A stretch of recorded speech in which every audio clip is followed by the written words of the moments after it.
Olá, meu nome é Felipe e hoje eu vou falar sobre um recurso do WordPress que é o futuro da plataforma WordPress, que é o editor de site. Ele já está aí disponível desde a versão 5.9, né, oficialmente. Na versão 5.8 ele estava, né, disponível, mas apenas para a versão de teste. Né? O editor de site nada mais é que o editor de blocos do WordPress. Então, com o editor de site você consegue, né, criar cabeçalhos, criar footers, criar sidebars e partes do seu tema que você pode reutilizar. Então aqui a gente tem desse lado aqui a visualização do editor de site. Ele é bem similar ao editor de blogs, mas aqui a gente está editando um site inteiramente com o editor de blogs.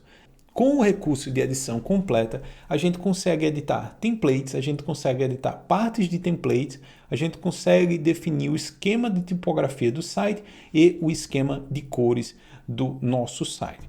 E com essa quantidade de recursos, a gente consegue, com o mesmo tema, ter várias variações. Então aqui nessa primeira thumbnail é o tema 2022 com a estrutura padrão. E o mesmo tema consegue ter variações. Então, esse recurso particularmente, ele vai ser muito poderoso. A partir do momento que agências conseguem entender esse recurso e se especializar nesse recurso, com o mesmo tema, você consegue criar variações daquele tema e entregar sites completamente diferentes com um único código-fonte, simplesmente utilizando a edição completa do site. Então, só para a gente entender alguns itens dentro desse recurso de edição de sites. Então, primeiramente, a gente tem um template. O template em si, ele é bem similar à estrutura que a gente tinha anteriormente com a edição clássica. Então, dentro do editor de sites, a gente consegue ter templates diferentes para páginas single, para arquivos de autor, arquivos de categorias e taxonomias e também a nossa front page, né? A nossa home do nosso site. A gente consegue ter essa estrutura. E esse template nada mais é que a composição de partes de templates. Então, como a gente consegue ver aqui, a gente tem um header, a gente tem uma sidebar e a gente tem um footer, e quando a gente combina esses itens, a gente consegue aí montar um template. Outro item importante que a gente precisa entender dentro da edição de site é a edição de site e a edição de post. Então eu vou mostrar um exemplo que é muito fácil de acontecer. O usuário, ele se confundir dentro do editor de site, pensar que ele tem que editar o conteúdo daquele post em particular. Então, nesse layout aqui, é um pouco difícil de se confundir nessa estrutura. Mas vamos dizer que você tem um layout que só tem um header, o conteúdo e um footer. É muito comum, né, com o editor de sites, eu ver usuários começarem a editar informação pensando que estão editando informação dentro do conteúdo, mas estão alterando, na realidade, o conteúdo do header. Então, o que vai acontecer? Todo template que utilizar aquele header que foi editado com um conteúdo que era para uma página específica, vai começar a receber aquele conteúdo. Então, quando você faz a edição de site, pense que você está editando os elementos que se aplicam a todo o seu site.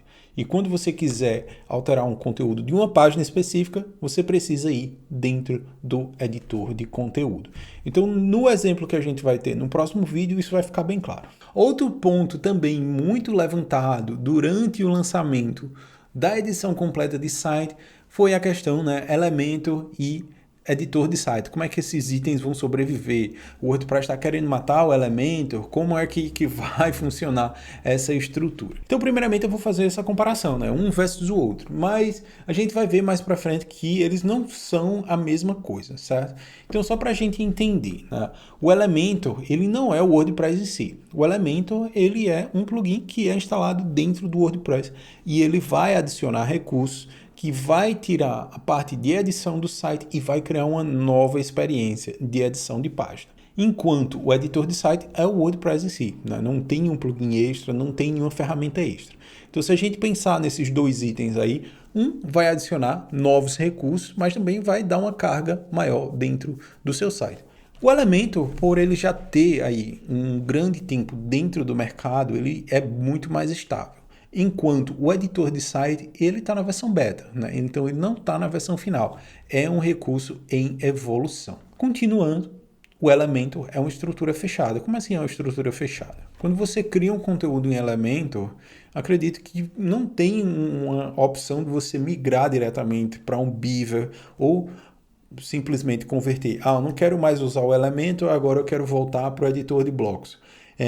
essa transição não vai acontecer, então meio que você fica preso dentro desse ecossistema, né? Uma vez que você começa a criar conteúdo dentro do Elementor, você fica preso a essa estrutura. E por fim, a parte de conteúdo. É interessante, mas hoje existe muito mais conteúdo focado em Elementor do que conteúdo focado em edição de site. Tem uma infinidade de conteúdo referente a Elementor hoje, por exemplo, dentro do YouTube. Se você comparar com a edição completa de sites, tem algo muito superficial. Não tem algo que mostre na prática, o uso do editor de sites. Esse gráfico aqui, particularmente, é uma comparação. Muita gente compara o Elementor com o editor de sites. Então, nesse caso, o exemplo que eu utilizei foi uma van e um carrinho de acampamento. Você pode pegar o carrinho de acampamento, colocar na sua van e você vai em um lugar específico e vai acampar. Mas um elemento não é 100% comparável com o outro. Você não pode pegar o seu carrinho de acampamento e simplesmente sem nenhuma estrutura para carregar esse elemento e sair dirigindo com ele. Não. Essa estrutura em si, ela precisa de uma van para se locomover, porque é uma extensão daquele elemento. Então, o elemento é o carrinho de acampamento da van. Então, se você quer aumentar o poder de acampamento, aumentar o espaço, aumentar o conforto, você vai incluir este elemento. Você vai atachar esses dois elementos e você tem uma solução. Então, você tem uma van com um carrinho de acampamento e você consegue ir para todo lugar. E nessa analogia, um ponto que a gente deve considerar, se você quer ter mais conforto, você vai trazer essa extensão. Mas trazer essa extensão que complementa a sua van vai ter um custo maior, porque se você adiciona toda essa carga extra na sua van, você vai estar consumindo mais energia. Do mesmo jeito vai acontecer quando você vai carregar um site com Elementor, Você precisa ter essa estrutura que dá mais facilidade de editar o conteúdo e dá um apelo visual maior, mas em compensação você precisa carregar mais JavaScript, você precisa carregar mais CSS e você tem aí uma carga maior dentro do processamento da sua página.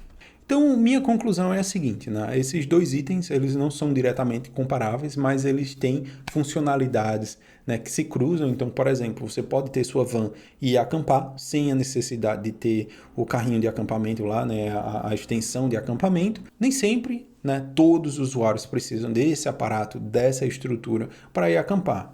Pode ser que boa parte dos usuários, simplesmente com a sua van, com sua Kombi, e um colchão dentro dessa Kombi, elas consigam viajar de um ponto a outro, consigam dormir, aproveitar a praia ou o campo e depois voltar para casa de boa, sem precisar dessa carga extra. Então, assim que eu vejo o editor de site hoje. Não é algo que vai substituir todas as funcionalidades do Elementor, que é uma extensão, mas sim vai funcionar como uma estrutura base aí, porque nem sempre você precisa carregar toda essa estrutura para entregar um site, porque é muitos casos que eu vejo hoje, site simples, que você consegue editar com o editor de blocos, utilizando o Elementor para entregar uma versão básica. Então, nem sempre você precisa carregar esse carrinho de acampamento aí. Simplesmente uma van ou o editor de site ou o editor de blocos em si resolve o problema, ok? Nesse caso, a resposta, se o editor de sites vai acabar com o Elementor, não, pode ser que ele tire uma fatia aí do mercado, porque vai resolver problemas básicos. Mas para isso, precisa de conteúdo, mas para isso precisa de adoção. E hoje ainda a adoção do Elementor é muito grande. E se você quiser saber mais sobre o editor de site, dentro do Learn WordPress, eu estou jogando conteúdo lá, conteúdo básico, se você quiser aprender mais sobre isso. Então, obrigado, um abraço e até o próximo vídeo. Falou, tchau!